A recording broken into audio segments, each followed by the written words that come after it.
of the population that had invaded Acholi has left. 3/4 still remain in Acholi. I also want to call on Mr. Museveni to stop the pretense, because that's what he is doing. Today he is ordering the so-called Balalo to leave. But these people are moving in circles. They seem to go, but they come back to the same point. He has even given them leverage and said, you know, so long as somebody fences a piece of land, then they can be allowed to stay. Somebody buying, and sometimes people who have nowhere to go. To cause a crisis in an area in order for the wealthy people to purchase land belonging to local communities.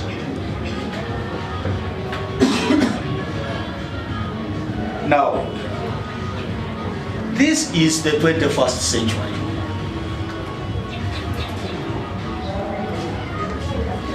Where we claim to have a civilized government in place, led by Mr. Museveni.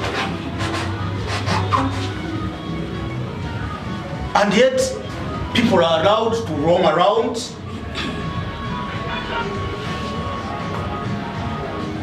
The question I would like to ask people in government is that who are these people moving around the country under the protection of government functionaries? If they are refugees, they should be in refugee camps. As we've been told, some of them are refugees. It's against any protocol for refugees to be moving around freely. Moreover, with thousands of cows. If there are Ugandans who have been displaced, as I understand, some of them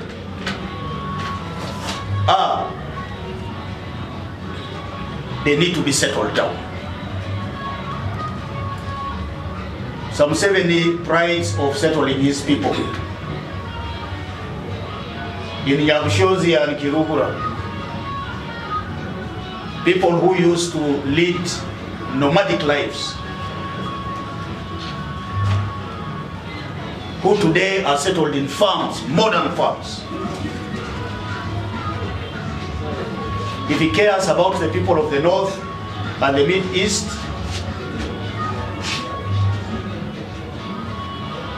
he should not allow, his government should not be allowing people to roam around with cows. I remember that around about 2006, we pushed Parliament of Uganda to degazette the Bokora corridor. Because of pressure, population pressure on our land in this part of the country.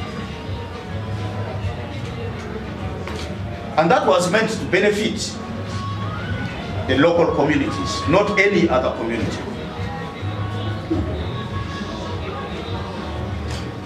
It is also despicable to note that in all these, the security agencies are involved. RDCs are involved. And you've heard about how RDCs were involved in signing agreements for land acquisition. What role would an RDC be playing in helping somebody to acquire land, and moreover becoming a sitting tool to some of these transactions. I also would like to assert that it is in the scheme of this government to continue keeping the North and the Northeast under the yoke of poverty. Therefore, making our people vulnerable and very easy to dispossess them of their land. It's also very unkind of some local leaders who have turned against their people, even in Iteso here, to collude with these cattle keepers in causing mayhem in the sub-region. And therefore, my clarion call today to the government of Uganda is for them to cause this planned movement of people herding cattle to stop forthwith. If this does not happen, this could be a recipe for insecurity. It could be a recipe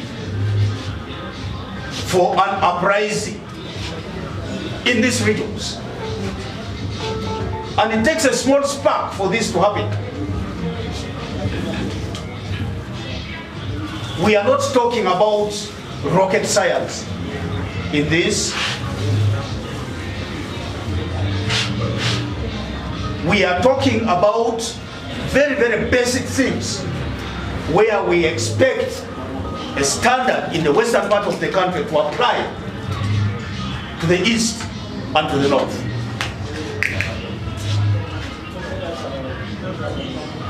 Today we see double standards being applied in the case of environmental protection. And I have reports that during the demarcation of wetlands in this part of the country, the law talks about 50 meters upland from the wetland. But in some cases, the authorities are imposing 100 meters and depriving the local communities of their pieces of land. Whereas people are being driven from the swamps or wetlands here in Iteso and Bukedi, some parts of the north, investors are being given swaths of land around Lake Victoria.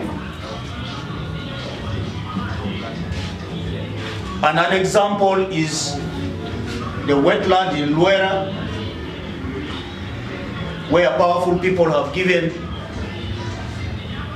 thousands of acres of land to Chinese to grow rice.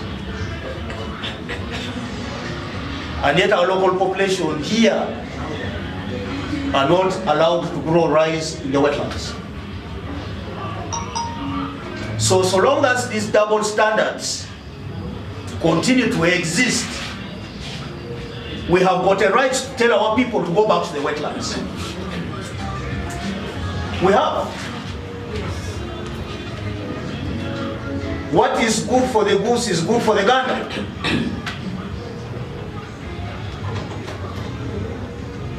Why should Mr. Museveni's government think that investors are more important than the citizens of this country?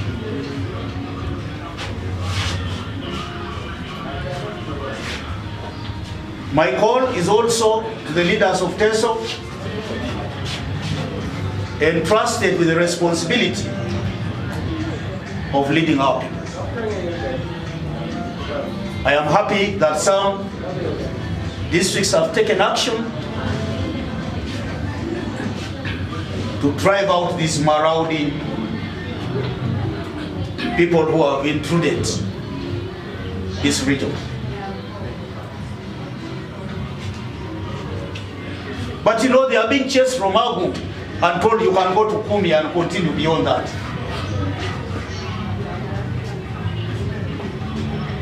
Honorable Kudo yesterday went on an operation, said now you can go towards Bisina. That is not sustainable solution.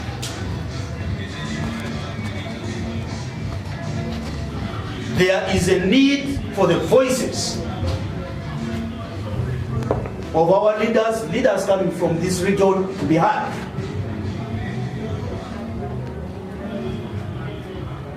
Many of them are in the cocoon at the moment, terrified to speak out for their people just because they are in NRM. And we have big drums coming from Iteso. Where are they? We don't hear their voices. Some of what I am talking about affects their communities directly. But they are silent. If the Chief Justice of Uganda can speak about negative tendencies towards his community, what stops the Vice President of Uganda, the Speaker of Uganda, the Minister of Foreign Affairs of Uganda, these many ministers, given to this region, from speaking out for their people?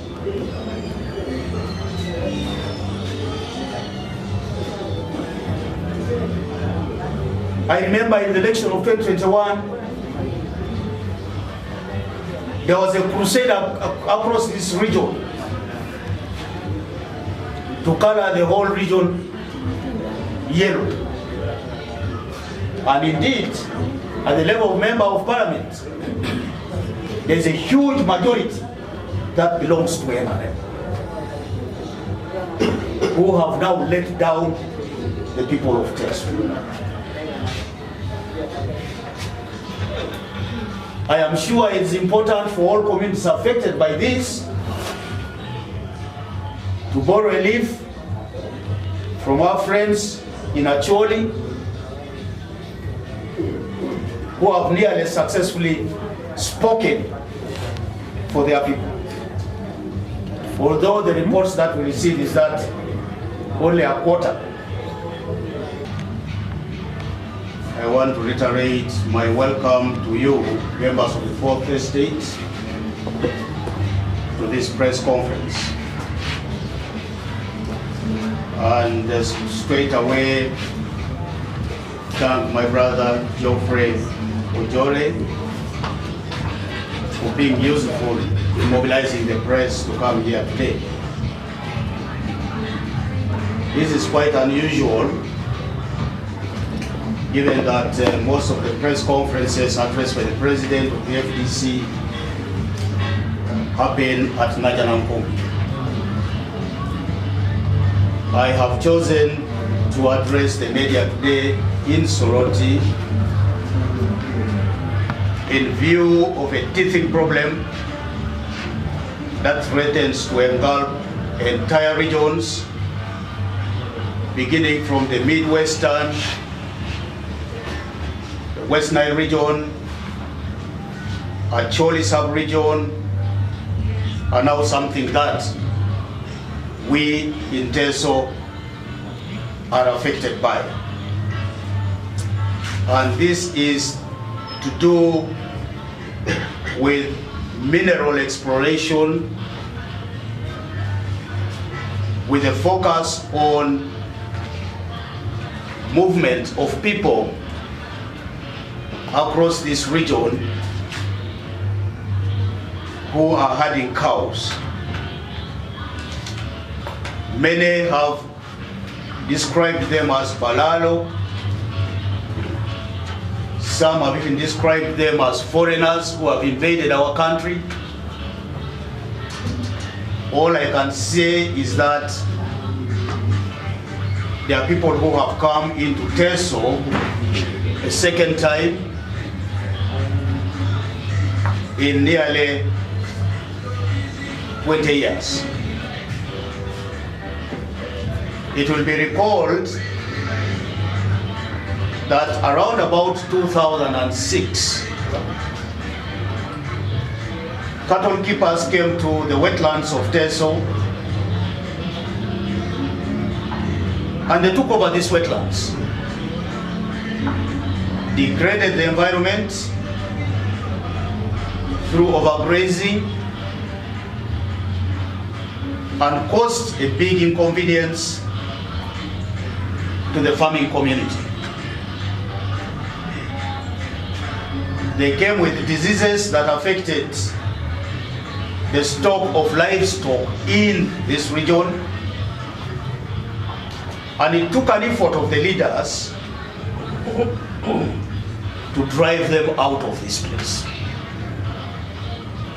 And I do remember that the then RDC, Mr. Iteso, now the Honorable Minister for Amuriat, for the Honorable Minister for State for Works, an MP for Amuriat,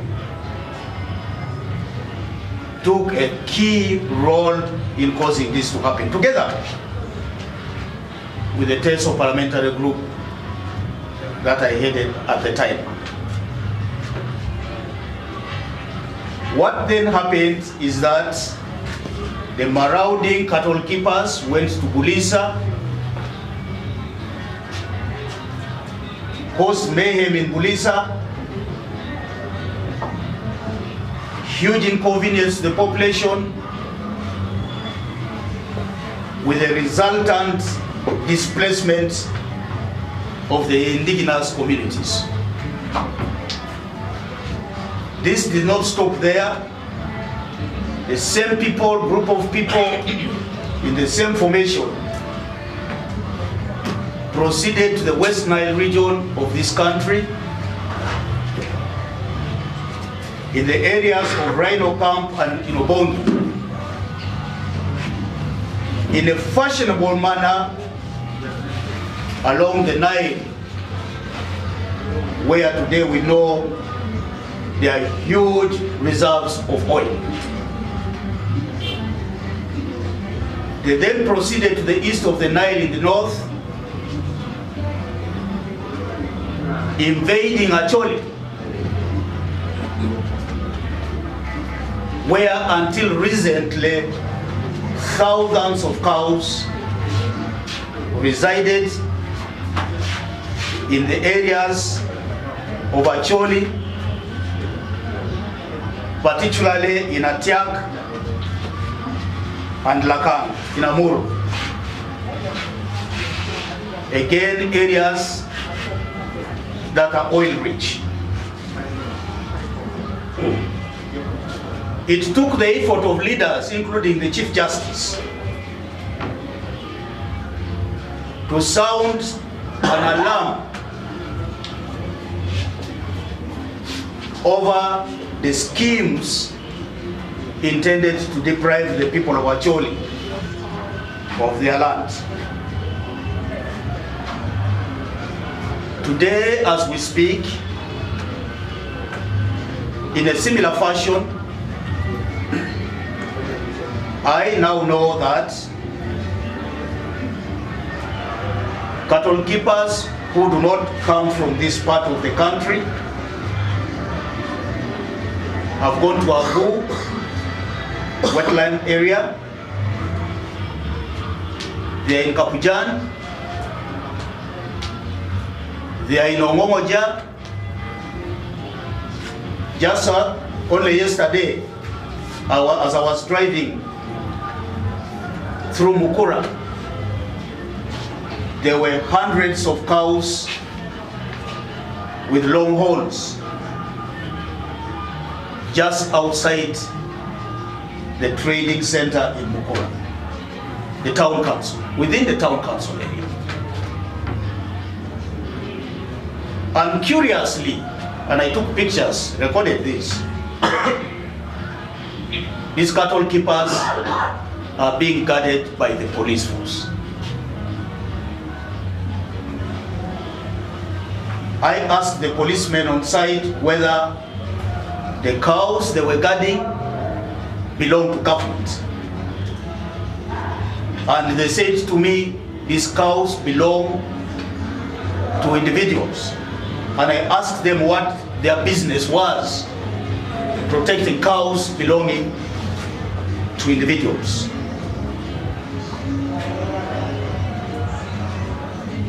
I see two things in what is happening today in our country associated with these marauding cattle keepers. One is that communities have systematically been impoverished. And in this country, make no mistake about this, there are two classes of individuals. There is the royal class that are stinking rich, they have everything, sucking the blood of the downtrodden, who are languishing in poverty. They have acquired property, including land, using wrongful means.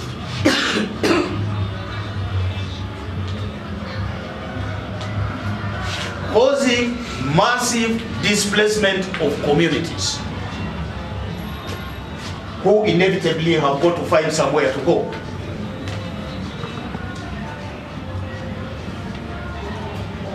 This has caused massive displacement of the poor, who, because they crave for a better future for their children,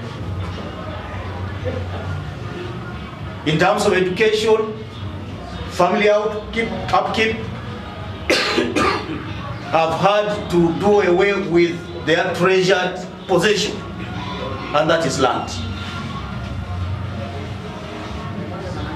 And therefore, cattle keepers have to find somewhere to go. And the rich, especially the generals in the army, find it appropriate to use force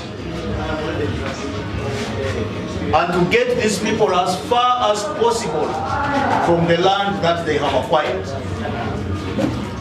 so that a clause in the law that would favor the local communities to repossess land that is unutilized does not affect them. That is issue number one. Issue number two is a high level of speculation. Wherever mineral or oil reserves are discovered.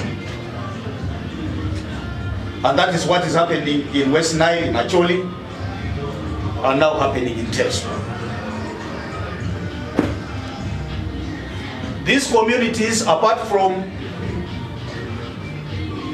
taking away possession from the indigenous communities, are also have invaded communal grazing lands.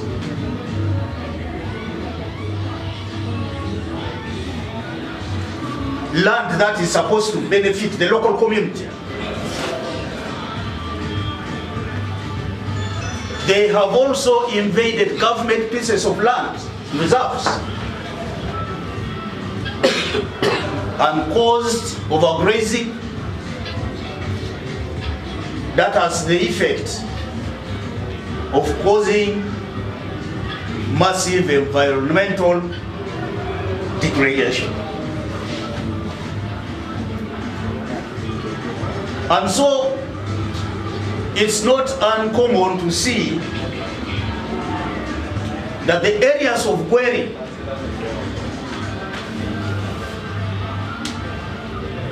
Amolo and Kapujan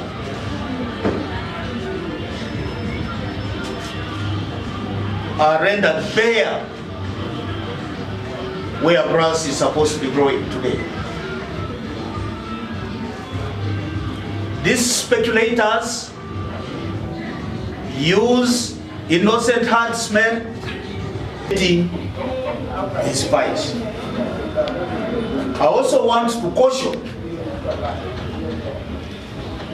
Mr. Museveni and his government not to wage war on the citizens of this country.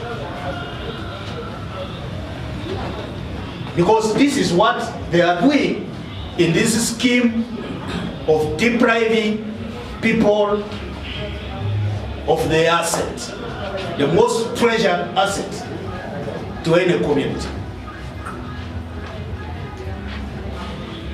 I also want to make a call on the leaders of Iteso especially